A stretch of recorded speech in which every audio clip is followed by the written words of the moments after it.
나오시길 축복합니다. 답변 주십시오. 예. 좀 하시겠어요? 예, 시간 주시면 말씀 좀 드리도록 하겠습니다. 예, 존경하는 고영진 의원님 걱정하시는 부분 잘 알겠습니다. 근데 저희들이 세제 개편을 하면서 저희들은 저희들 보고 싶은 데를 봤다고 이렇게 지적을 하실 것 같은데 제가 아까 여러 가지 표를 주셨는데 몇 가지만 좀 말씀을 드리겠습니다.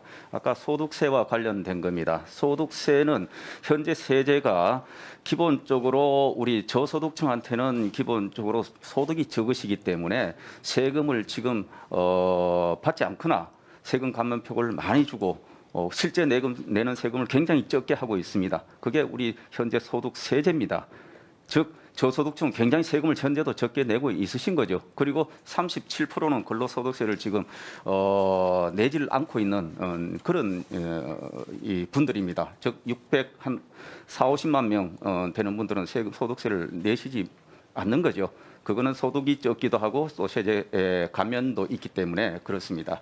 그래서 왜 이번에 소득세제를 개편하면서 이게 나름대로 균형을 잡았다고 저희들이 말씀드리냐고 그러면 아까 위원님께서 보여주신 대로 현재 총급여 3천만 원 되시는 분들은 현재 세금을 평균적으로 보면 약 30만 원을 내고 계십니다. 30만 원을 세금을 내고 계십니다. 연간으로. 근데 그분한테 이번에 세제 개편을 통해서 약 8만 원 정도의 세금을 덜어드리는 겁니다. 즉 세금 내시는 그 기준으로 보면은 그분한테는 약 27%의 세금을 덜 내게 하는 겁니다. 지금. 그리고 조금 고소득층으로 제가 비교를 해드리겠습니다. 1억 5천만 원 급여가 되시는 분한테는 현재 세금을 그분은 2,430만 원을 내고 계십니다. 현재 세금을 내는 것 자체가. 그런데 이번에 24만 원을 세금을 덜어드리는 겁니다. 세금 절대적으로 보면은 고소득층 세금이 더 많이 덜어드리는 거죠. 그런데 상대적으로 현재 세금 내는 것 대비 이번에 세금 감면액을 비교를 해보면은 3천만 원 소득 되시는 분은 27%를 세금을 덜 내게 되는 겁니다. 그런데 1억 5천만 원 현재 내시는 분은 1% 정도만 세금을 덜 내게 되는 겁니다. 즉 고소득층이 상대적으로 세금을 훨씬 많이 내는 이 누진 구조고 저소득층은 현재도 세금을 적게 내고 세금을 대부분이 37% 정도는 세금을 안 내고 있는 이 구조 속에서 소득세 체계를 만지는 겁니다. 그러니까 당연히 세금 내시는 분 기준으로 세금 감면이 얼마 되느냐 이렇게 보니까 절대적으로는 고소득층이 좀 많지만은 고소득층이 현재 절대적으로 세금을 많이 내고 있다. 즉 저소득층 대비 34배 정도 현재 세금을 더 내고 있는 상태입니다. 당연히 우리 누진 소득 체계상 그렇게 되는 거죠. 이게 소득 재분배를 그 안에 설계를 했기 때문에 그렇게 나오는 겁니다. 여기에서 이제 소득세제 개편을 통해서 이번에 세금을 얼마나 조금 부담을 덜어드리게 할 것이냐. 당연히 절대적으로 세금을 훨씬 적게 내고 하기 때문에 그분들의 절대액은 저소득층의 절대액은 세금 감면액이 좀 상대적으로 작지만은 현재 내는 세금 대비 세제 개편으로 인해서 앞으로 줄어드는 세금의 폭은 굉장히 커진다. 그래서 중산층, 저소득층의 세금 감면이 훨씬 더 커지는 거다. 이게 어떻게 부자 감세냐. 이거는 전체 소득 계층으로 보면은 균형 있게 한 거고 상대적으로 숫자 노름이라는 주장이에요. 아니 제가 숫자 노름 말씀드리려는 게 뭐 이제 이 사실관계를 보고 어느 거를 보고 어떻게 해석하시느냐는 우리가 이 효과를 보고 이제 각자 해석하는 거죠. 저희들이 말씀드리는 거는 이 소득세 체계 개편을 하면서 이번에 하게 된 이유가 이런 배경이고 그 결과치는 숫자가 그렇게 난다 하는 것을 참고로 설명드리는 겁니다. 앞으로 기회가 되면은 조금 더 소상히 말씀드리도록 그렇게 하겠습니다. 그리고 종부세도 아시다시피 종부세가 여러 논란이 많죠. 보시는 분에 따라 세금에 대해서 다르게 해석을 하는데 종부세는 아시다시피 주택 등 부동산에 매기는 세금입니다.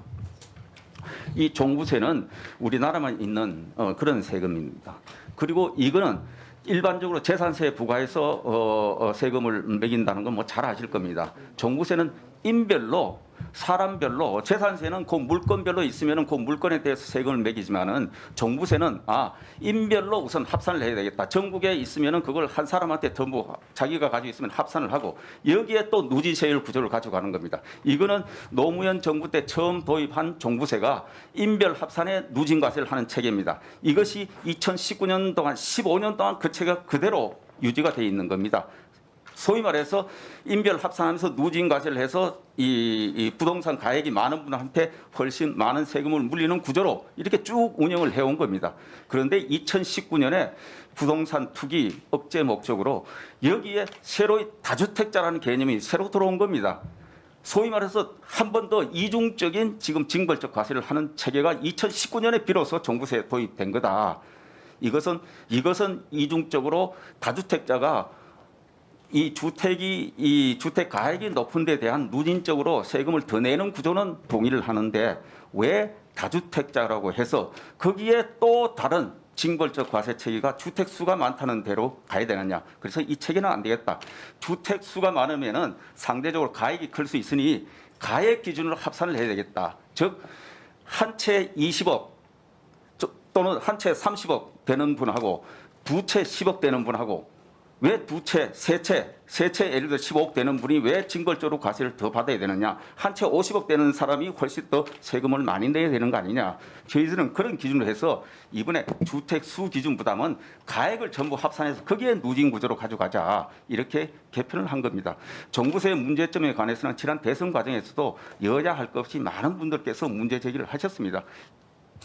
이거는 좀 개편이 돼야 되겠다 하는 체계를 말씀도 많이 하셨고, 그래서 거기에 약간의 정도의 차이는 있지만은 저희들이 이번에 종부세 체계는 너무 징벌적으로 부동산 투기 관리 이런 목적으로 운영되어 온 부분을 조금 시정을 해서 좀 정상화시켜 보는 게 좋겠다. 이렇게 해서 가져온 것이지 이것이 뭐 부자 감세 이런 거하고는 관련이 없다는 말씀을 드리고, 법인세 마찬가지입니다.